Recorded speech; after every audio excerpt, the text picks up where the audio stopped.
بسم اللہ الرحمن الرحیم نحمده ونصلی علی رسوله الکریم رب اشرح لی صدری ویسر لی امری واحلل عقدۃ من لسانی یفقهوا قولی رب یسر ولا تعسر وتمم بالخیر رب اغفر وارحم وانت خیر الراحمین آمین یا رب العالمین۔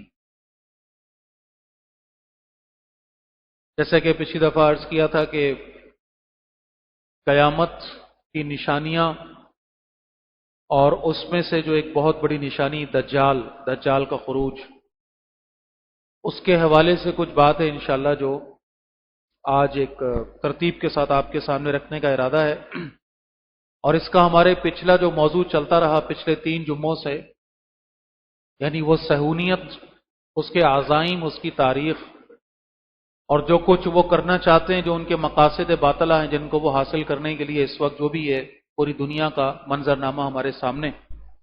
اس سے بھی براہ راست اس موضوع کا تعلق ہے کہ کیونکہ یہی وہ سارا منظرنامہ ہے جس کے بارے میں رسول اللہ صلی اللہ علیہ وسلم نے بھی اپنی مبارک احادیث میں پیشین گوئی فرمائی تھی۔ وہ پورے حالات کا نقشہ ہمارے سامنے احادیث میں جناب رسول اللہ صلی اللہ علیہ وسلم نے کھینچا ہے۔ اور اس وقت بھی کوئی بھی ذی شعور انسان جس کو تھوڑی بہت بھی سمجھ بوجھ ہے، وہ بڑی آسانی کے ساتھ دیکھ رہا ہے، اندازہ کر سکتا ہے کہ یہ جو کچھ ہو رہا ہے تو یہ حالات کس طرف ہمیں لے کر جا رہے ہیں۔ بہرحال بات کا آغاز کرنے کے لیے اگر قیامت کی نشانیوں کا تذکرہ کیا جائے تو قیامت کی نشانیوں کو 2 میجر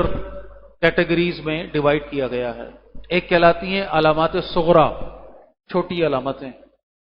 ایک کہلاتی ہیں علامات کبرا، بڑی نشانیاں۔ اشراط الساعہ کہلاتی ہیں ساری قیامت کی نشانیاں، وہ شرائط جن کے بعد قیامت آئے گی۔ اللہ کے نبی نے بڑی وضاحت کے ساتھ احادیث میں ان کا تذکرہ فرمایا ہے۔ علامات صغرا یا چھوٹی نشانیاں،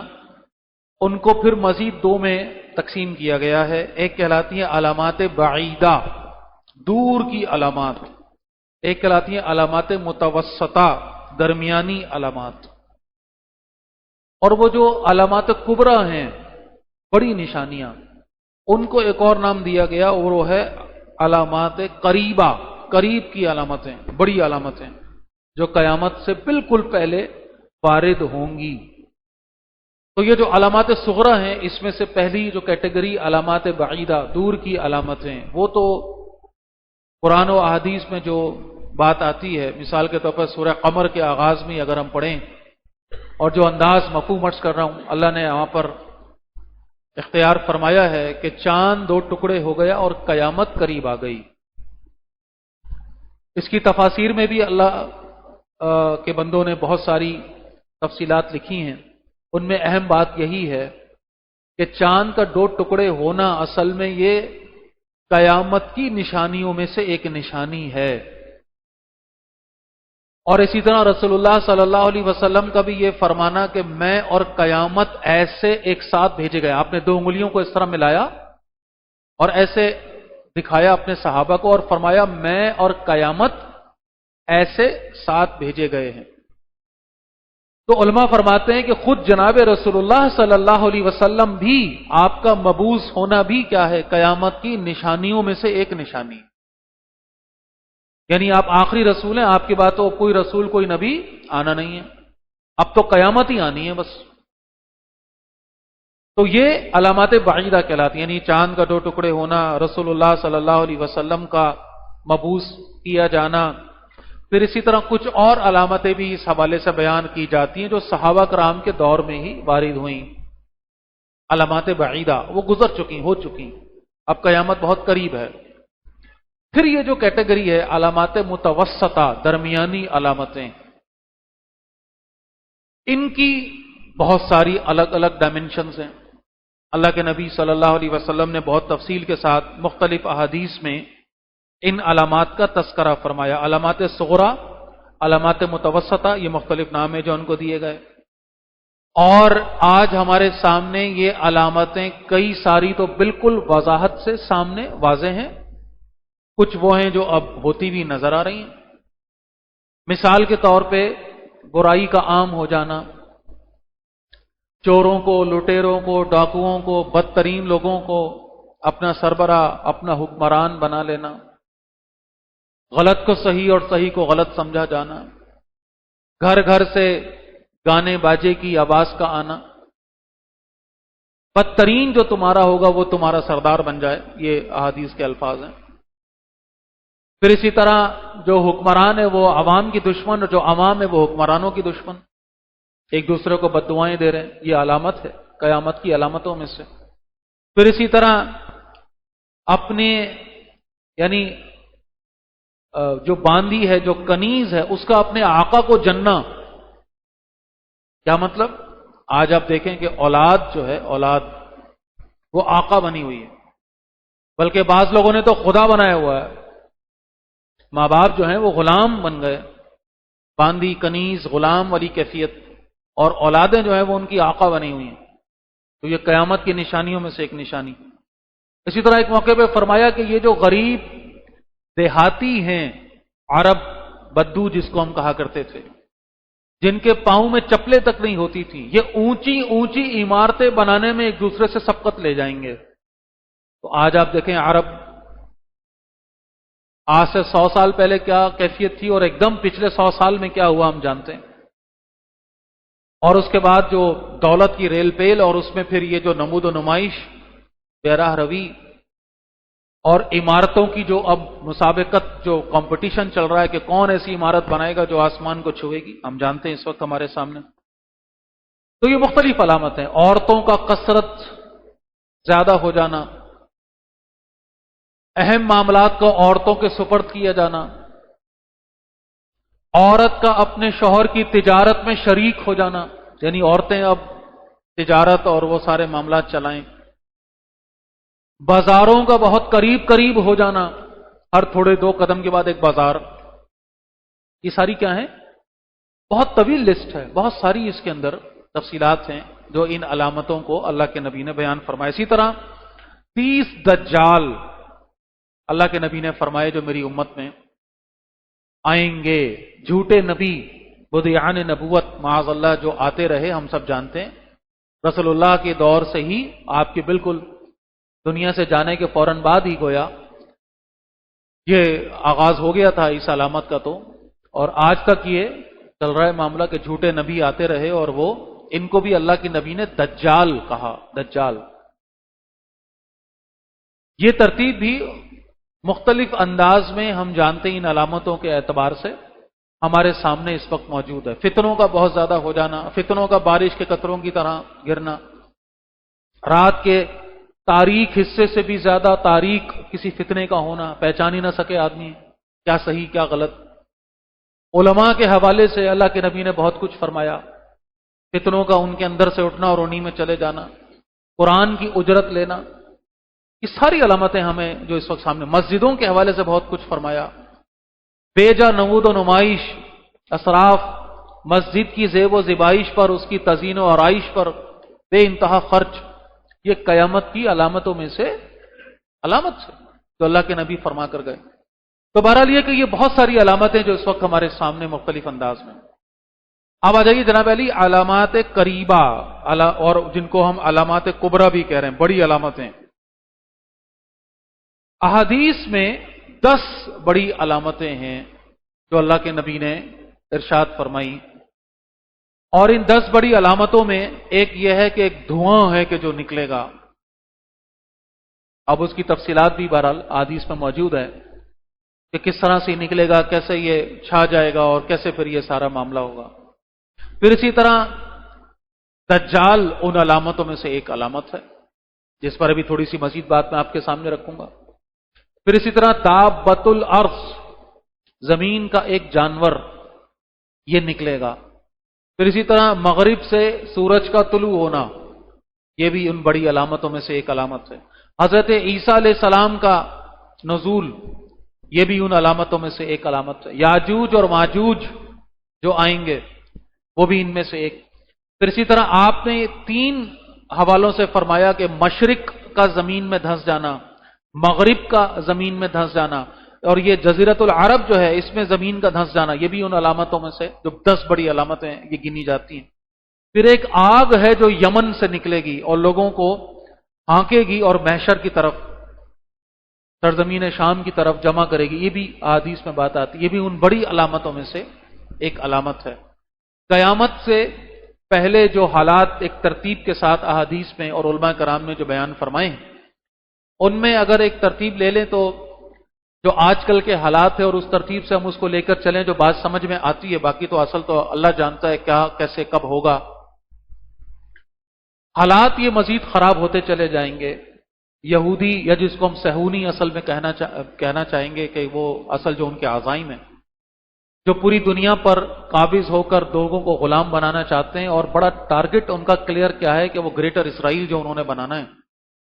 اور زمین کا ہر وہ خطہ جہاں جہاں وہ آباد رہے وہ اپنے تصرف میں، نیل سے فرات تک کا جو ایک کنسپٹ ان کا پہلے بھی رکھا ہے میں نے آپ کے سامنے،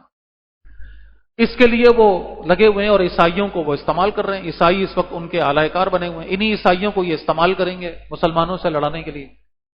اور یہ غالب ہوتے چلے جائیں گے۔ عرب پر بہت برا وقت آئے گا، یہاں تک کہ ایک شخص کے 100 بیٹے ہوں گے تو 100 کے 100 جو ہیں وہ مارے جائیں گے۔ لاشوں کا یہ عالم ہوگا کہ ایک پرندہ اڑے گا اور وہ چاہے گا کہ کسی ایسی جگہ پر بیٹھوں جہاں لاش نہ ہو، تو وہ تھک کر گر جائے گا لیکن اس کو وہ جگہ نہ ملے گی، اتنی لاشوں کا انبار ہوگا۔ تو بہرحال یہ ساری چیزیں کرتے کرتے اور یہ جنگ آگے بڑھتے بڑھتے اس کیفیت میں جائے گی کہ جس میں بہرحال مسلمانوں کی بہت زیادہ نقصان ہے، کہ جس کو وہ ہوتا ہوا نظر بھی آ رہا ہے اور احادیث میں بھی موجود ہے۔ یہاں تک کہ بالآخر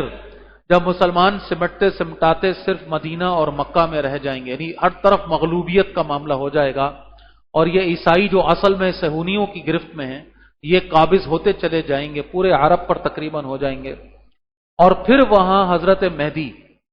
جن کی تفصیلات پھر آتی ہیں، جن کا نام محمد ہے بن عبداللہ ان کا، اور وہ وہاں ہوں گے، اور طواف کے دوران،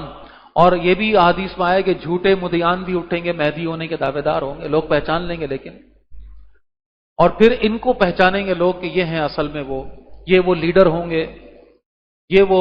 اللہ کے نیک بندے ہوں گے کہ جن کی پھر رہنمائی میں مسلمان دوبارہ جمع ہوں گے، دوبارہ سے وہ ایمانی کیفیات، ان کو خلیفہ نامزد کیا جائے گا، پھر یہ دوبارہ سے جنگیں جو ہے ایک نیا رخ اختیار کریں گی، مسلمانوں کو فتوحات ملنی شروع ہوں گی، اور بہرحال یہ فتوحات میں کبھی ادھر اور کبھی ادھر یہ سلسلہ چلتا رہے گا، اور پھر دجال اس کا خروج ہے۔ یہ دجال جو ہے اس کے بارے میں بہت تفصیلات آتی ہیں، میں بھی مزید جیسے ترتیب میں چاہ رہا ہوں کہ ایک سیکوینس پورا ہو جائے پھر دجال پر بات کریں۔ تو یہ دجال ابھرے گا، بڑا طاقتور ہوگا، بڑی اس کے پاس اللہ کی طرف سے دی ہوئی اختیارات ہیں بہرحال، جن کا یہ استعمال کر کے لوگوں کو مرعوب کرے گا، اور بالآخر یہ کافی حد تک کامیاب بھی ہو جائے گا، یہاں تک کہ یہ جنگیں چلتے چلتے چلتے ایک وقت آئے گا کہ یہ گھیراؤ کر لے گا دمشق میں، دمشق کی جامع مسجد، وہاں حضرت مہدی موجود ہے مسلمانوں کی جماعت کے ساتھ، اور یہ دجال تقریباً وہاں پہنچ چکا ہے، اور اب اس کا مقابلہ کرنا کسی کے بس کی بات نہیں ہے، اس کے پاس جو طاقت ہے، جو ٹیکنالوجی ہے، جو بھی اللہ نے اس کو دی ہوگی اس وقت، اور پھر اللہ کی خاص مشیت کے تحت اس دجال کی وجہ سے، اس کو مارنے کی وجہ سے حضرت عیسیٰ علیہ السلام تشریف لائیں گے، اور دمشق کی جامع مسجد میں عصر کی نماز کی تیاری ہو رہی ہوگی، اور اس وقت لوگ دیکھیں گے حیران ہو کر آسمان سے حضرت عیسیٰ علیہ السلام 2 فرشتوں کے پروں پر ہاتھ رکھ کر، اس طرح فرشتے ان کو تھامے ہوئے ہوں گے، اور وہ آئیں گے اور سفید مینار جو ہے اس کے اوپر وہ کھڑے ہو جائیں گے، اور یہاں سے کیونکہ اسباب کی دنیا شروع ہوتی ہے تو وہاں سے پھر نیچے اترنے کے لیے وہ سیڑھی مانگیں گے، یہ نوٹ کرنے کی بات ہے، فرشتے وہاں تک لے آئیں گے، اس کے بعد یہ نہیں کہ وہاں سے وہ نیچے اتر نہیں، مینار سے اترنے کے لیے ان کو سیڑھی وہ مانگیں گے، سیڑھی سے اتریں گے نیچے، پھر عصر کی نماز میں حضرت مہدی ان کو جب آگے کرنے کی درخواست کریں گے تو وہ منع کر دیں گے، اور انہی سے کہیں گے کہ آپ امامت کروائیں۔ حضرت عیسیٰ جو ہیں وہ ایک امتی بن کر آئیں گے رسول اللہ کا صلی اللہ، حالانکہ وہ ایک بات ذہن میں رکھیے گا کہ وہ نبی ہی رہیں گے، ایک نبی ہی ہے، ایسا نہیں ہے کہ وہ نبی نہ رہے، نبی ہی رہیں گے، البتہ وہ رسول اللہ صلی اللہ علیہ وسلم کی امت کا حصہ بن کر تشریف لائیں گے، اور اس کے بعد جب ان سے مزید تفصیلات آتی ہیں، احادیث میں پوچھا جائے گا تو وہ فرما دیں گے کہ میں دجال کو مارنے کے لیے آیا ہوں، اللہ تعالیٰ خاص معجزہ ان کو عطا فرمائیں گے، جہاں جہاں تک ان کی نگاہ جائے گی وہاں وہاں تک ان کی سانس جائے گی، اور ان کی سانس کے اثر سے سارے کافر اور خاص طور پر یہ یہودی جو ہیں یہ مریں گے،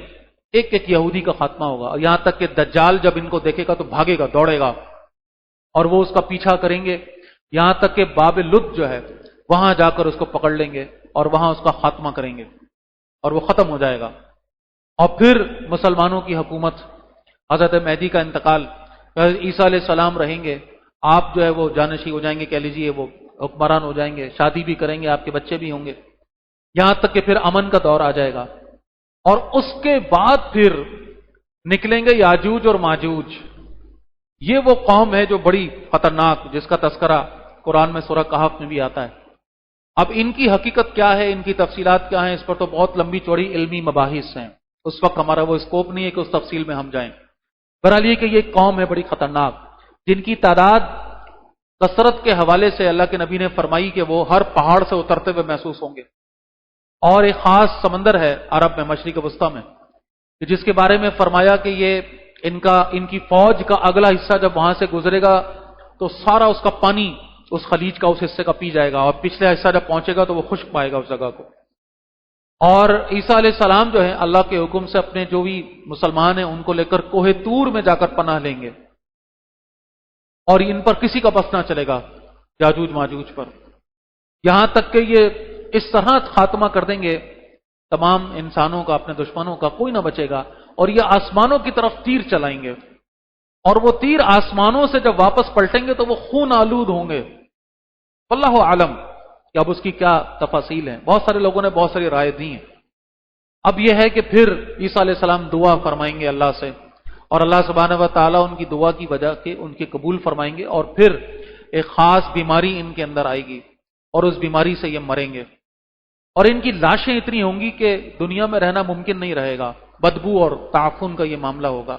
پھر عیسیٰ علیہ السلام دعا فرمائیں گے، اللہ تعالیٰ بارش برسائیں گے، زمین کے ہر کونے پر وہ بارش جائے گی، اور جہاں جہاں وہ بارش جائے گی وہ زمین کا ایسا دھلتا چلا جائے گا، اور اس طرح سے یہ عذاب بھی ختم ہوگا۔ پھر یہ ترتیب آگے رہے گی یہاں تک کہ مسلمان امن و امان سے رہیں گے، عیسیٰ علیہ السلام کا انتقال ہوگا جو کہ ہر نفس کے لیے اللہ کی طرف سے طے شدہ ہے، اور اب تک ان پر وہ وارد نہیں ہوئی یہ موت، پھر وہ ہوگی۔ پھر اس کے بعد یہ ترتیب بنے گی، آگے تک مسلمانوں کا دور رہے گا، امن و امان کا رہے گا، اسلام، اور پھر آہستہ آہستہ دوبارہ برائی پھیلے گی، پھر لوگ اللہ سے غافل ہوں گے، دور ہوں گے، یہاں تک کہ پھر مومن کم رہ جائیں گے اور نافرمان بت پرست یہ زیادہ ہو جائیں گے۔ اور اسی سارے معاملے میں پھر ایک معاملہ یہ ہوگا کہ یہ 10 ذی الحج کی رات ہوگی، اور اس میں سب سو رہے ہوں گے اور تھک کر اٹھیں گے لیکن رات ہی پائیں گے، پھر سو جائیں گے، پھر سوتے سوتے تھک جائیں گے، بچے رونے لگیں گے لیکن صبح نہیں ہوگی، یہاں تک کہ لوگ گھبرا کر گھروں سے نکل آئیں گے کہ معاملہ کیا ہے، کئی گھنٹوں سے سو رہے ہیں، صبح کیوں نہیں ہو رہی، اور یہاں تک کہ 3 دن اسی طرح گزر جائیں گے، سورج نہیں نکلے گا، لوگ واویلا مچا رہے ہوں گے، اضطراب کی کیفیات میں ہوں گے، رو رہے ہوں گے، لیکن بہرحال یہ ہے کہ سورج نکلے گا کہاں سے؟ مغرب سے نکلے گا، اور ایسے جیسے ڈوبتے ہوئے سورج کی کیفیت بتائی حدیث میں، ایسی کیفیت میں ہوگا جیسے گرہن لگا ہوا اس پہ، اور پھر وہ سورج نکل کر اوپر تک آئے گا، یہاں تک کہ جیسے ایک زوال کے وقت تک سورج آ جاتا ہے نا ہمارا، اس اتنا اوپر آئے گا، اور پھر واپس پلٹ جائے گا، اور پھر غروب ہو جائے گا مغرب،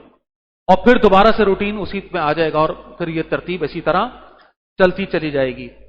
یہ جو علامت ہے اس کے حوالے سے خاص طور پر بات فرمائی کہ اس کے بعد توبہ کا دروازہ بند ہو جائے گا۔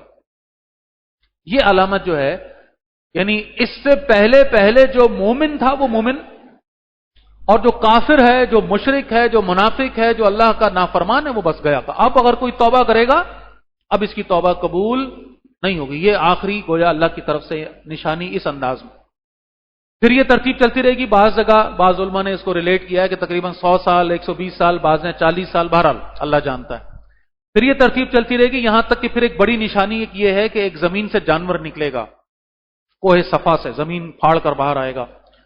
جو انسانوں سے باتیں کرے گا، دابۃ الارض جس کو کہا گیا۔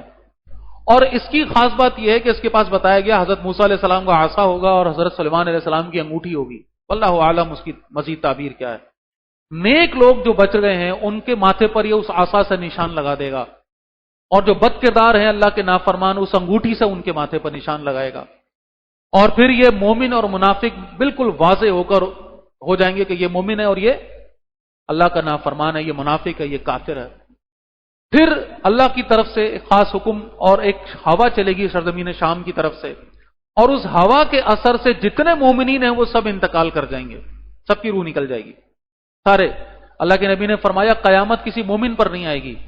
اور قیامت اس وقت تک نہیں آئے گی جب تک کوئی ایک بھی اللہ اللہ کرنے والا باقی نہ رہ گیا۔ لہذا سارے اہل ایمان جو ہیں وہ اس ہوا کے اثر سے وہ آسانی کے ساتھ مر جائیں گے،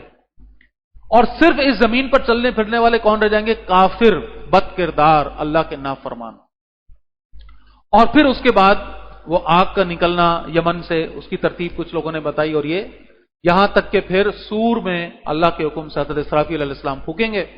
اور پھر وہ پہلا جو مرحلہ ہے قیامت کا، جس کو الساعہ یا زلزلہ یا القاریہ کہا قرآن نے، اور ساری زمین تتر بتر ہو جائے گی، پہاڑ روئی کے گالوں کی طرح اڑتے پھر رہے ہوں گے، تباہی ہوگی، چاند سورج ملا دیے جائیں گے، ایسی بدترین تباہی، ساری مخلوقات مر جائیں گی، سب کچھ ختم ہو جائے گا۔ اور اس کے بعد یہ ترتیب سب کے مر جانے کے بعد، زمین کے ختم ہو جانے کے بعد 40 سال، لیکن یہ ذہن میں رہے کہ حدیث میں ابو ہریرہ رضی اللہ تعالیٰ عنہ فرماتے ہیں کہ 40 مجھے یاد رہ گیا، البتہ اس کے بعد جو مقدار ہے وہ میرے ذہن سے وہ نہ رہی، بھلا دی گئی کہ وہ دن تھے، مہینے تھے، سال تھے، وہ کیا تھا، 40 رات رہ گیا ان کو بس۔ تو بعض علماء فرماتے ہیں کہ 40 سال کا عرصہ ہوگا، یہ اپنے اندازے اور اپنی بصیرت کو، لیکن اصل حقیقت اللہ جانتا ہے۔ یعنی یہ میں آپ کو بتا رہا ہوں، نفقۃ الاولیٰ جو ہے، پہلا جو سور ہے، اس کے بعد یہ 40 سال یا 40 دن یا 40 مہینے یا جو بھی اللہ کو پتا ہے، یہ ترتیب ایسی رہے گی۔ اور اس دوران میں اگر ہم اس کو ریلیٹ کریں احادیث کے ساتھ، یہ وہ مرحلہ ہے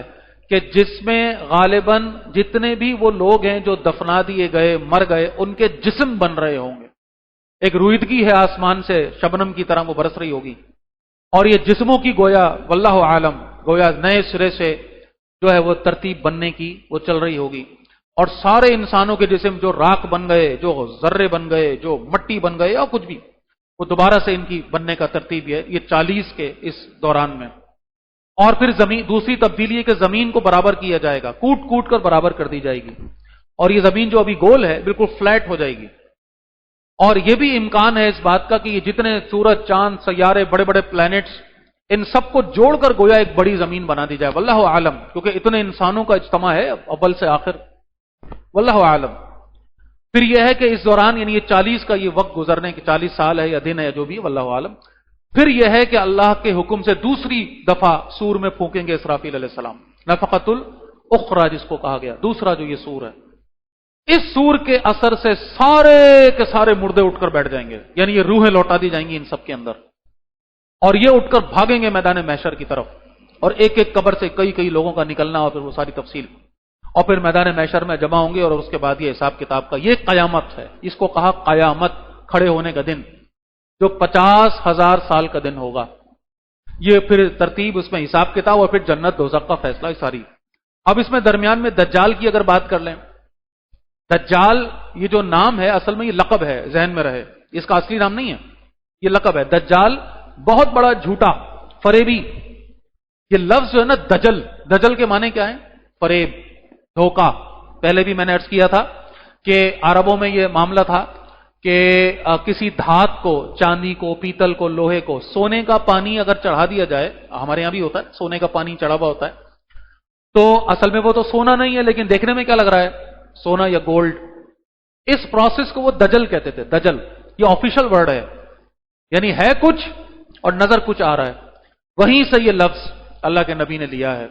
اور دجل سے دجالیت یا یہ دجال، دجال اکبر بھی یا مسیح الدجال بھی جس کو کہا گیا، جس کے انتظار میں ہے یہ صہیونی۔ اب اس کو ریلیٹ کر لیں میری پچھلی ساری باتیں جو ہم کرتے آ رہے ہیں پچھلے 2-3 جمعوں سے، جو ان کا لیڈر ہے،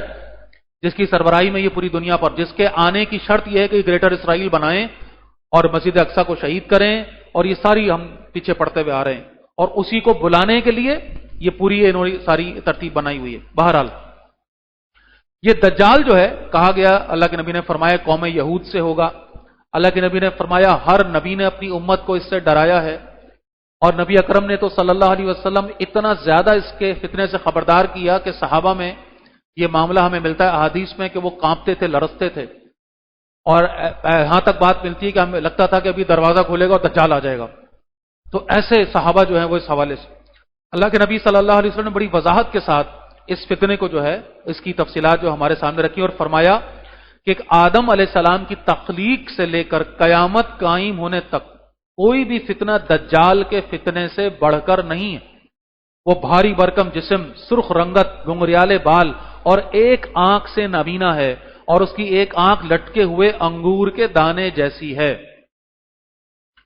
باقی اس میں یہ بات کہ وہ کہاں سے ہوگا، چار مختلف باتیں ملتی ہیں. ایک حدیث میں بات ملتی ہے کہ شام اور عراق کے درمیان سے نمودار ہوگا. ایک ملتی ہے یہ خوزو کرمان کا علاقہ ہے، وہاں سے نکلے گا. ایک حدیث کے مطابق یہ خراسان جو ایران کا علاقہ ہے وہاں سے یہ ظاہر ہوگا. اور ایک حدیث کے مطابق یہ اصفہان کا جو علاقہ ہے وہاں سے نکلے گا.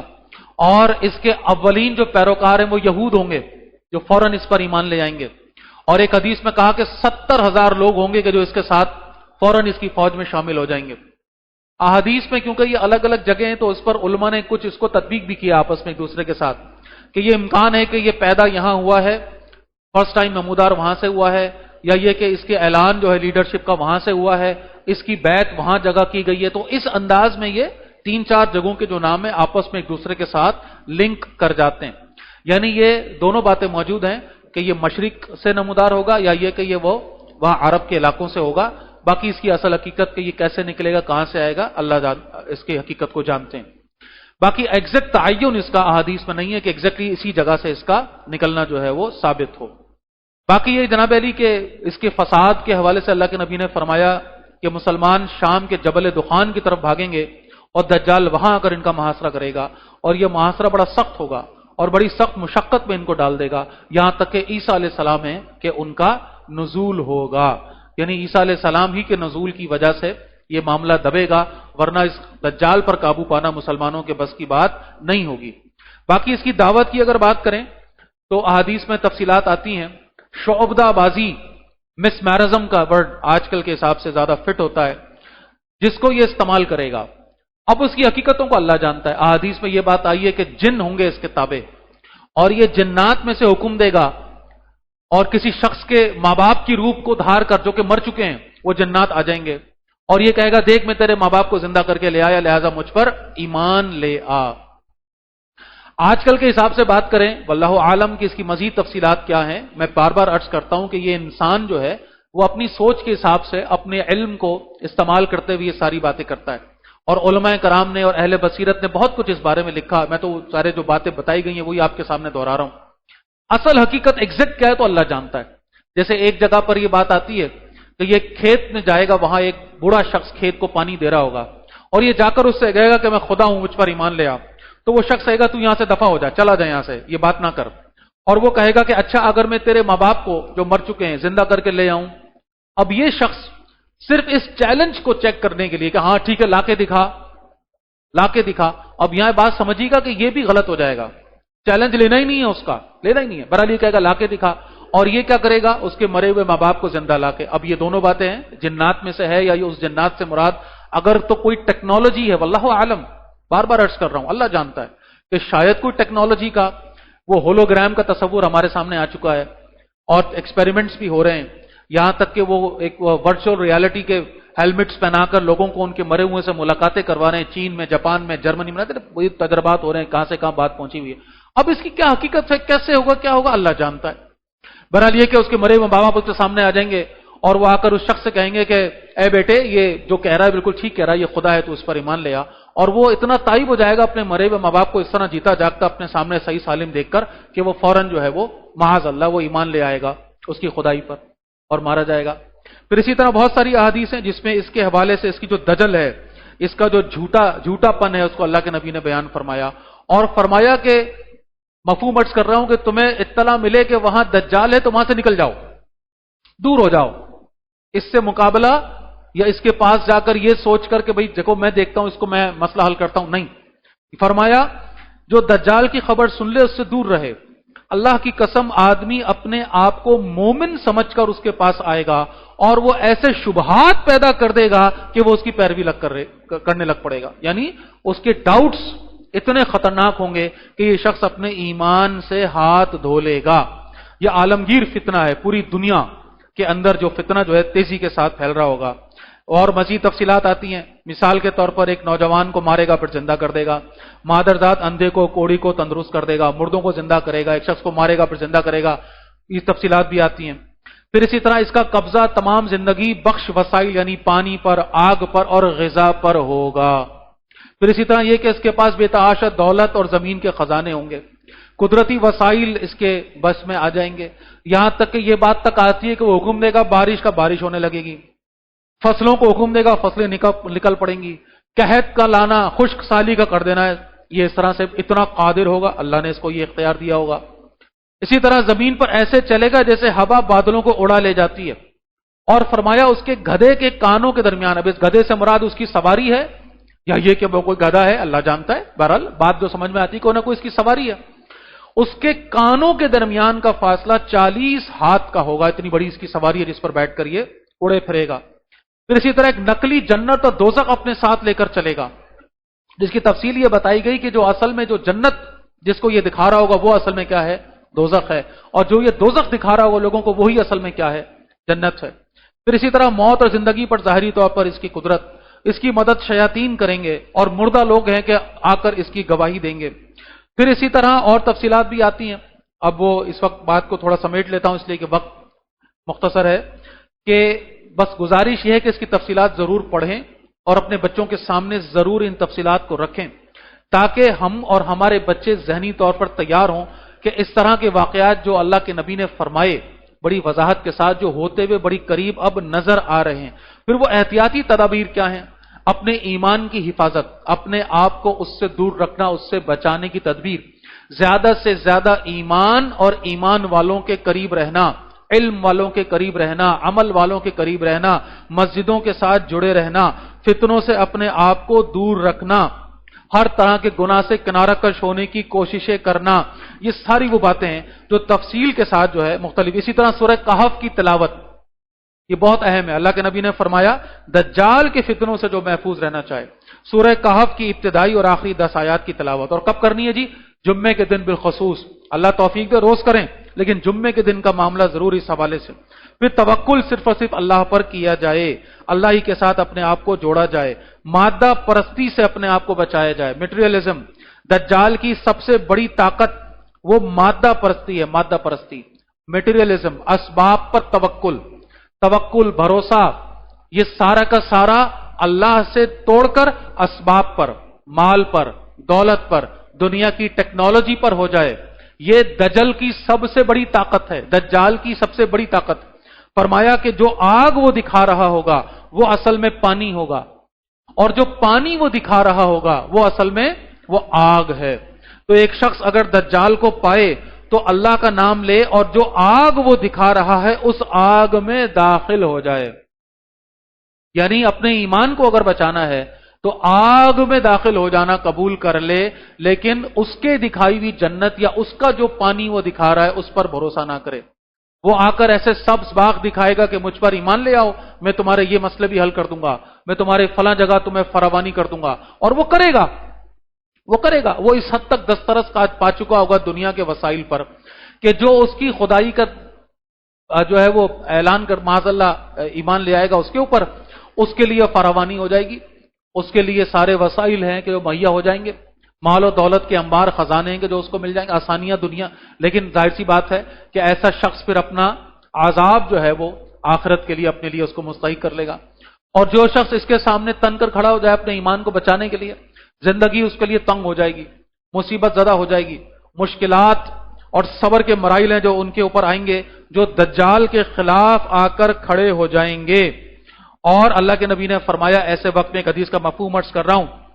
جب آپ سے پوچھا گیا کہ ان دنوں جب یہ دجال کا فتنہ ہو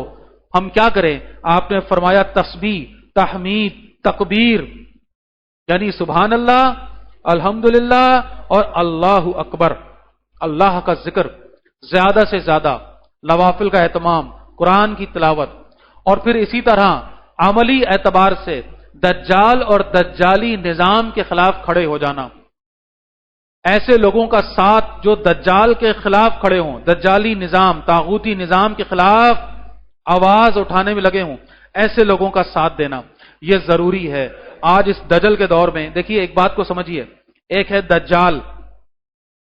وہ شخص ہے جب آئے گا تب آئے گا، ایک ہے دجل، دجالیت۔ یہ فتنہ اصل فتنہ دجالیت کا ہے جو دجال کے آنے کی راہ ہموار کر رہا ہے۔ دجال کی کامیابی کس بنیاد پر ہوگی؟ جو بھی وہ ظاہری کامیابی حاصل کرے گا کس بنیاد پر؟ جب لوگ آخرت کے بجائے دنیا کو ترجیح دینے لگیں گے اور ان کے سامنے دنیاوی فائدہ رکھا جائے گا اور ان کے لیے دنیا کا فائدہ اتنی اہمیت اختیار کر جائے گا کہ وہ ہر چیز سے بڑھ کر ہوگا، تو وہ فوراً اس کی بات مان لیں گے۔ بات سمجھ آ رہی ہے؟ یعنی دجال اس وقت آ رہا ہے ٹیکنیکلی جب لوگوں کے لیے دنیا کی اہمیت آخرت کے مقابلے میں بڑھ چکی ہے، دنیا کا فائدہ آخرت کے فائدے سے زیادہ ان کو نظر آ رہا ہے۔ بات سمجھ آ رہی ہے؟ یہی اس کی کامیابی ہے، یہ اس کا وہ کہہ لیجیے میدان ہے جو اس کے لیے تیار ہو رہا ہے۔ اب ایک شخص آ کر کھڑا ہو کر ایک شخص ایسے کے سامنے کہے کہ بھئی تجھے کیا چاہیے، وہ کہے گا مال چاہیے، کتنا مال چاہیے، یہ لے، بس میری یہ بات مان جا، بس ٹھیک ہے، فوراً مانیں گے اس کی بات۔ لیکن اگر ایک ایسا شخص جو اللہ کے فضل سے دنیا کو اس کی اوقات پر رکھے اور دنیا کے فائدے کے مقابلے میں آخرت کے فائدے کو ترجیح دے، اللہ کی رضا دنیا کی سب سے قیمتی دولت قرار دے، اللہ کی کتاب کا ساتھ دنیا کے ہر ساتھ سے بہترین ساتھ اس کے لیے ہو جائے، ایسے پر دجال کا زور ظاہر سی بات نہیں چلے گا۔ اب ایسے شخص کے سامنے کہا جائے کہ بھئی تم اپنے ایمان کو چھوڑ دو تو دنیا میں تمہیں یہ مل جائے گا، تو اللہ کے فضل سے یہ شخص وہ ہوگا کہ جو لات مارے گا ایسی آفر پہ کہ تو میرے ایمان کے بدلے مجھے دنیا دینا چاہتا ہے، میں لعنت بھیجتا ہوں ایسی دنیا پر، مجھے موت قبول ہے، مجھے دنیا کے سارے تکلیفیں اور اذیت قبول ہے، لیکن میں ایمان کو اسی کو چھوڑنے کو تیار نہیں ہوں۔ تو یہی وہ لوگ ہوں گے جو اللہ کے فضل سے اس بدترین دور میں بچ پائیں گے اور دجال سے محفوظ رہیں گے۔ اب دیکھیے سورہ کہف کی تلاوت کرتے چلے جائیے، پوری سورۃ الکہف کے اندر اہم ترین پیغام کیا ہے؟ مادہ پرستی کی نفی، مادہ پرستی اسباب کی نفی۔ اب یہ ذہن میں رہے کہ یہ اسباب جو ہے نا، یہ دنیا کا معاملہ چلانے کے لیے اللہ کی طرف سے طے شدہ امور ہیں، ان کو لے کر چلنا ہے، لیکن ان کو ان کی اوقات پر رکھنا ہے۔ اس کو میں ایک مثال سے سمجھاتا ہوں۔ دیکھیے دنیا کے اندر جینے کی ایک اہم ضرورت کیا ہے؟ پیٹ کا بھرنا، اس پیٹ کو خوراک چاہیے۔ اگر کوئی شخص کہے کہ بھئی یہ کھانے پینے کی کوئی فکر نہ کرو، پیٹ کی کوئی فکر نہ کرو، اور بس جائے نماز بچھاؤ اللہ اللہ کرنے لگ جاؤ، تو ہمارے دین نے ایسا کوئی کنسپٹ نہیں دیا، نہ ہمارے نبی نے صلی اللہ علیہ وسلم ایسی کوئی تعلیم ہمیں دی۔ اس پیٹ کی اس ضرورت کو پورا کرنے کی محنت کرنا یہ تو باقاعدہ عبادت قرار دیا گیا، ٹھیک ہے؟ یہ ہو گیا اس سبب ہے نا، دنیا کے اسباب اختیار کرنے پڑیں گے، کاروبار کرنا پڑے گا، تجارت کرنی پڑے گی، نوکری کرنی پڑے گی، اپنے بچوں کی اس جائز ضرورت کو پورا کرنا ہے، تو یہ محض تسبیح پڑھنے سے تو نہیں ہوگی، ظاہر سی بات ہے۔ تو اللہ کے بتائے ہوئے دائروں میں رہتے ہوئے، اللہ کے بتائے ہوئے اصولوں کے ساتھ اپنے معاش کا معاملہ کرنا پڑے گا۔ یہ ہو گیا اسباب کا استعمال کے حوالے سے جائز دائرہ۔ اب ایک شخص کہے کہ پیٹ تو بھروں گا، لیکن بھروں گا کسی ایسی شاندار چیز سے کہ جس کی خوشبو اور ذائقہ کیا ہو،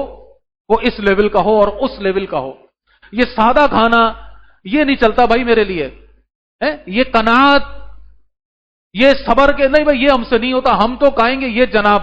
اس لیول کا۔ اب اس لیول کا کھانے کے لیے کیا کرنا پڑے گا؟ یعنی پیٹ بھرنا کیا ہے؟ ضرورت، لیکن زبان کا ذائقہ کیا ہے؟ بات کو سمجھیے گا، یہ کیا ہے؟ یہ آسائش ہے۔ زبان کا ذائقہ یعنی اگر ذائقہ اچھا نہ بھی ہو اور ایک کھانا آپ کی جائز ضرورت پیٹ بھرنے کا جو ضرورت ہے پوری کر رہا ہے تو الحمدللہ۔ لیکن اگر ایک شخص ذائقے کی محبت میں زیادہ بڑھ جائے اور اپنے جسم کی ضرورت پیچھے رہ جائے، اب آپ کہیں گے یہ کیسے ہو رہا ہے؟ ہو رہا ہے ہمارے سامنے، جائزہ لے لیں اپنا۔ خاص طور پر جو آج کے نوجوان ہیں میں ان سے مخاطب ہوں، ان کے سامنے ایک ہیلدی فوڈ رکھیں، ہیلدی فوڈ جو ان کے جسم کی ضرورت کے لیے زیادہ اہم ہے، جو ان کو توانا اور صحت مند رکھنے کے لیے زیادہ ضروری ہے، اور اس کے مقابلے میں رکھیں خوشبو اڑاتا ہوا فاسٹ فوڈ جس کا ذائقہ کیا ہے آج کل کے حساب سے، اور اس کے سامنے رکھیں وہ زہر کولڈ ڈرنک جس کو ہم کہتے ہیں زہر، یعنی پروون وہ پوائزن ہے نا جو جا کر تباہیاں کر رہا ہے جسم کے اندر، وہ رکھیں ان کے سامنے آپ، اور مرغن اور کیا کیا کچھ اس کے اندر جو ہم چیزیں لے آئیے ذہن میں، اور دونوں میں سے کہا جائے کہ بھئی کس کو اٹھائے گا تو؟ ایک وہ چیز ہے جس کا ذائقہ اس لیول کا نہیں ہے، مزیداری اس میں نہیں ہے، مستی نہیں ہے اس میں، لیکن بھائی تمہاری ضرورت زیادہ بہتر پوری کر رہا ہے، تمہیں صحت دے رہا ہے، اور ایک وہ شے ہے جس کے اندر مستی بہت ہے، مزہ بہت ہے، لیکن یہ تمہارے لیے نقصان دہ ہے، اس میں سے تمہیں غذائیت نہیں ملے گی، یہ تمہارے جسم کو مزید نقصان دے گا، لیکن ہم سب جانتے ہیں کہ ہم میں سے 90% لوگ کیا اٹھائیں گے بھائی؟ وہ اٹھائیں گے جس کا ذائقہ اچھا ہو، بھلے وہ اندر جا کے تباہی کرے گا، دیکھا جائے گا۔ تو یہ علامت ہے نا، بڑی سیدھی لاجیکل بات ہے۔ تو ضرورت اسباب کی لاجک سمجھانے کی کوشش کر رہا ہوں۔ تو ضرورت یہ نہیں تھی کہ میں ذائقے کے چکر میں پڑ جاؤں، ضرورت یہ تھی کہ میں اپنے جسم کی ضرورت کو پورا کروں۔ ہم نے کیا کیا؟ ہم نے اس ضرورت کو پیچھے چھوڑ کے آسائش کی فرسٹریشن میں اپنے آپ کو ڈال دیا۔ یہ ہے بھائی غلو، یہ ہے دائرے کا نکل جانا، یہ ہے وہ شے جہاں سے مادہ پرستی شروع ہوتی ہے۔ اب کوئی کہے کہ جی میں ان آسائشوں کے لیے اپنے آپ کو مصیبت میں ڈالوں گا تو بات بنے گی ورنہ نہیں بنے گی، یہ اس کی غلط فہمی ہے، یہ اس کی غلط فہمی ہے۔ نیند کہاں آ جاتی ہے؟ زمین پر بھی آ جاتی ہے بھائی، ایک دری کے اوپر بھی آ جاتی ہے، ایک سادہ سے گدے کے اوپر بھی آ جاتی ہے، الحمدللہ سونے والے آرام سے سو۔ لیکن جناب ایک آدمی کہے کہ مجھے تو اپنے کمر کے نیچے ایک بہترین لگژریس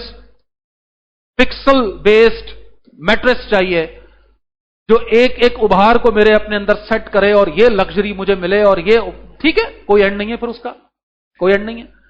تو اسباب پرستی وہاں سے شروع ہوتی ہے جہاں سے آسائش کا کنسپٹ آتا ہے،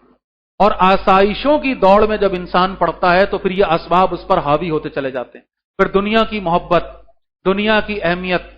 اور اسی سے جوڑ لیجئے جب ساری آسائشیں میسر ہوں تو پھر دنیا سے جانے کا دل نہیں کرتا، اسی لیے آسائشوں کو بہت زیادہ پسند نہیں کیا گیا۔ سادگی، قناعت، زہد، نبی اکرم صلی اللہ علیہ وسلم کی زندگی دیکھیے، صحابہ کرام کی زندگی دیکھیے، ہم تو تصور نہیں کر سکتے اس زندگی کا آج۔ ہم اپنی زبان کے ذائقوں اور جسم کے آرام کے لیے جس حد تک جا چکے ہیں، نتیجہ یہ ہے کہ آج اگر ایک ایسے شخص کو جس کو 24 گھنٹے اے سی میں رہنے کی عادت ہے،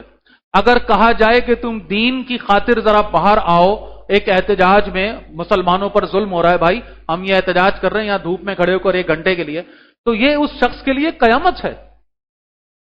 مصیبت ہے، وہ بیچارہ تو مر جائے گا، کیونکہ وہ تو اے سی سے نکلنے کو بیچارہ، اے سی بند ہو جائے تو اس کی تو پسینے بہنے لگتے ہیں، اس کی تو سانس رکنے لگتی ہے، کہاں کہ اس کو ہم کہہ رہے ہیں کہ آؤ نکلو باہر۔ بات سمجھانے، دیکھیے اے سی کی میں کوئی خدا نہ خواستہ برائی نہیں کر رہا، بات سمجھانے کی کوشش کر رہا ہوں۔ آپ اگر بہترین گدے پہ سو رہے ہیں، بہترین ٹیمپریچر روم کا مینٹین ہوا ہے، بہترین تکیا ہے جس کے ابھار ہیں جو آپ کی گردن کو، کان کو اپنے اندر ایڈجسٹ کیے ہوئے ہیں، بہترین کمبل، کمفرٹیبل، آپ نے کمفرٹرز آ گئے نا، اوڑا ہوا ہے، اور وہ اے سی آپ کو صرف ٹھنڈی ہوا نہیں دے رہا، فلٹر کر کے ہوا دے رہا ہے، بہترین،